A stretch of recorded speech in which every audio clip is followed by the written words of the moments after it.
जय हिंद दोस्तों। देखिए 1-2 सप्ताह पहले आप लोगों को हम बताए थे कि आईटीबीपी का वैकेंसी आने वाला है और 8 जून से इसका ऑनलाइन फॉर्म भी भराएगा और इसका ऑनलाइन फॉर्म भी शुरू हो चुका है। वैकेंसी निकल चुकी है। ये अप्लाई कब से कब तक होगा, इस पे कितना पैसा लगेगा, कौन कौन भर सकते हैं, सिलेबस क्या है, सिलेक्शन प्रोसेस क्या है, height, chest, long jump, high jump कितना होगा, सारा A to Z हम आपको इस वीडियो में बताएंगे।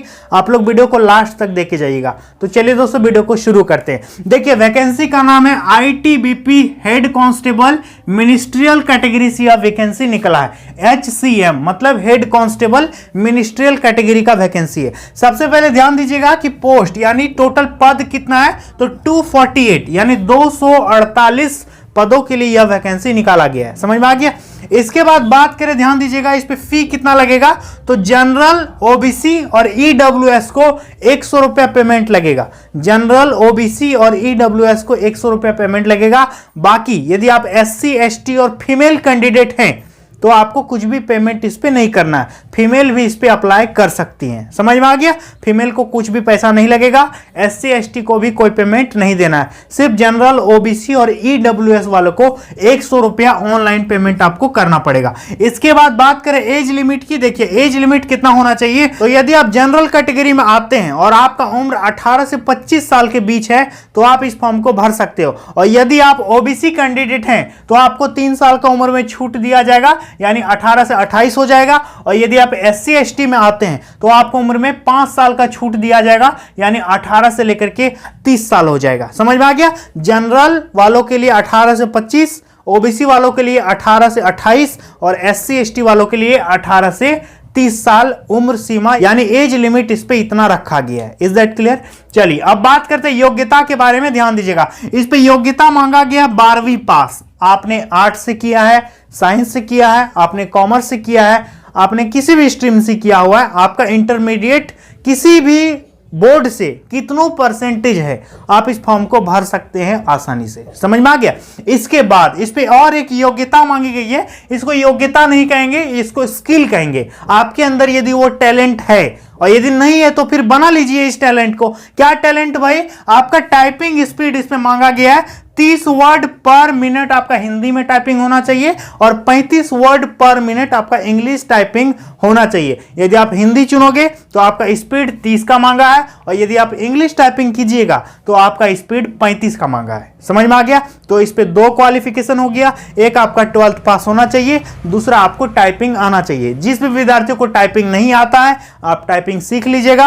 अभी एग्जाम होने में देरी है, जब तक टाइपिंग टेस्ट होगा तब तक अभी बहुत टाइम है, बीच में आप टाइपिंग सीख भी लीजिएगा। ये कोई बड़ी बात नहीं है। समझ में आ गया। तो आप इस वैकेंसी को जरूर अप्लाई कीजिएगा। यहां तक क्लियर है, तो यहां तक क्लियर है। आपको एलिजिबिलिटी हम बता दिए, योग्यता समझ में आ गया।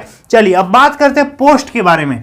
Post detail. पोस्ट डिटेल इससे पहले हम आपसे ये जानना चाहेंगे कि आप मेरा वीडियो कहां से देखते हैं और क्या आपने मेरे चैनल को सब्सक्राइब किया है कि ऐसे ही वीडियो देखते हो और चले जाते हो। यदि अच्छा हम बता रहे हैं, अच्छे से समझा पा रहे हैं तो आप मेरे चैनल को सब्सक्राइब भी कर सकते हो, मुझे बहुत ज्यादा खुशी होगी। तो चलिए दोस्तों आगे बढ़ते हैं। ध्यान दीजिए पोस्ट डिटेल की बात करें। देखिए पुरुष कैंडिडेट के लिए 135 सीट है। पुरुष कैंडिडेट के लिए यानी मेल के लिए 135 सीट है और महिलाओं के लिए 23 सीट है।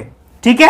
और बाकी जो 90 पद देख रहे हैं ये उनके लिए हैं जो आईटीबीपी में अभी काम कर रहे हैं। आईटीबीपी में जो सर्विंग पर्सनल हैं उनके लिए 90 सीट है। समझ में आ गया। यानी टोटल 158 पद आम लोगों के लिए है और बाकी 90 पद जो है जो आईटीबीपी में ऑलरेडी वर्किंग है उनके लिए 90 पोस्ट है। तो इसके बारे में हम लोग चर्चा नहीं करेंगे, इसको छोड़ देते हैं। समझ में आ गया। तो टोटल 158 पद के लिए आप वैकेंसी को भरिएगा। और आपको लगेगा कि बहुत कम वैकेंसी है, हम भरें कि नहीं, तो ऐसा तो सब सोचता होगा। तो इस सोच का फायदा आप उठा सकते हैं और वैकेंसी को जरूर भर दीजिएगा। ठीक है। और चलिए इसके बाद बात करते हैं सिलेक्शन प्रोसेस। इसका चयन प्रक्रिया क्या है, इस पे क्या क्या स्टेप होगा, पहले क्या होगा नहीं होगा, तो हम आपको बताते हैं। ध्यान दीजिए इसका जो सिलेक्शन प्रोसेस है दोस्तों, सबसे पहले आपका होगा पीईटी।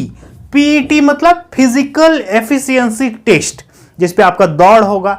ठीक है। और आपका लॉन्ग जंप होगा, हाई जंप होगा, ये सारा होगा पीईटी। इसके बाद होगा पीएसटी। पीएसटी मतलब फिजिकल स्टैंडर्ड टेस्ट। पहले आपको दौड़ाएगा, फिर लॉन्ग जंप, हाई जंप वगैरह होगा, और फिर आपका चेस्ट मापेगा, हाइट मापेगा, ये सारा होगा। इसको कहते हैं पीएसटी। पीएसटी मतलब फिजिकल स्टैंडर्ड टेस्ट, लेकिन पहले आपका एफिशिएंसी टेस्ट होगा, फिर आपका स्टैंडर्ड टेस्ट हो गया।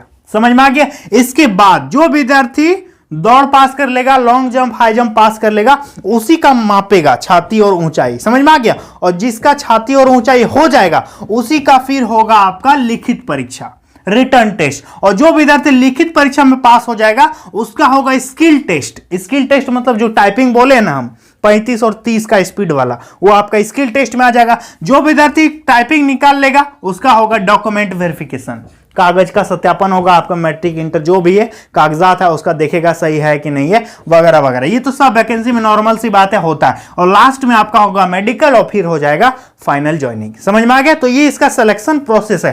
पहले आपका दौड़ाएगा, फिर आपको मापेगा, फिर आपका लिखित परीक्षा लेगा, फिर आपका स्किल टेस्ट मतलब टाइपिंग लेगा, और फिर आपका डॉक्यूमेंट वेरिफिकेशन होगा, फिर आपका मेडिकल होगा, फिर आपका ज्वाइनिंग हो जाएगा। Is that clear? बहुत सिंपल है। चलिए इसके बाद बात करते, देखिए तो सबसे पहले इस पे क्या है, फिजिकल है। पहले परीक्षा नहीं है, पहले आपका फिजिकल टेस्ट इस पे लिया जाएगा। ध्यान दीजिए, सबसे पहले बात कर लेते फिजिकल टेस्ट में क्या क्या मांगा गया है। देखिए यहां पर तो ध्यान दीजिएगा दोस्तों, यहां पर पहले ऊंचाई की बात करें तो ऊंचाई देखिए, यदि आप पुरुष कैंडिडेट हैं और यदि आप जनरल में, ओबीसी में और एससी में आते हैं, ध्यान दीजिएगा जनरल, ओबीसी और एससी, इनका ऊंचाई पुरुष से मांगा गया है 165 सेंटीमीटर।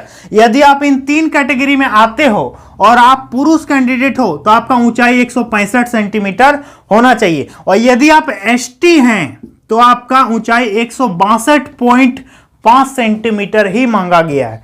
और यदि आप महिला हैं और जनरल, ओबीसी और एससी में आती हैं महिलाएं तो आपका ऊंचाई 155 सेंटीमीटर मांगा गया है। और यदि आप महिलाएं एसटी कैटेगरी की हैं तो आपका 150 सेंटीमीटर ऊंचाई इस पे मांगा गया है। ये ऊंचाई का क्लियर हो गया। जनरल, ओबीसी और एससी का ऊंचाई एक ही है, पुरुष में, महिलाओं में भी वही कंडीशन है। यहां दिख गया क्लियर। अब चेस्ट की बात करें तो पुरुष कैंडिडेट का इन तीनों कैटेगरी जनरल, ओबीसी और एससी 77 से 82 आपका चेस्ट मांगा है। समझ में आ गया? और एसटी कैंडिडेट का 71 से 76 आपका चेस्ट होना चाहिए। और महिलाओं का चेस्ट का इस पे कुछ प्रावधान ऐसा नहीं है। Is that clear? चलिए अब बात करते हैं दौड़ के बारे में कि आपका रनिंग कितना होगा। देखिए यदि आप पुरुष कैंडिडेट है, आप किसी भी कैटेगरी से बिलोंग करते हैं, जनरल, ओबीसी, एससी, एसटी कुछ भी है, आपका 1600 मीटर का रनिंग होगा 7.5 मिनट में। 1600 मीटर आपको दौड़ना पड़ेगा 7.5 मिनट में। और महिलाओं को दौड़ना होगा 800 मीटर 4 मिनट 45 सेकंड में। ठीक है, पुरुष का 7.5 मिनट 1600 मीटर, महिलाओं का 4 मिनट 45 सेकंड मतलब 4.25 मिनट 800 मीटर आपको दौड़ना है। बात करें हाई जंप यानी ऊंची कूद की तो पुरुषों को कूदना होगा 3 फीट 6 इंच।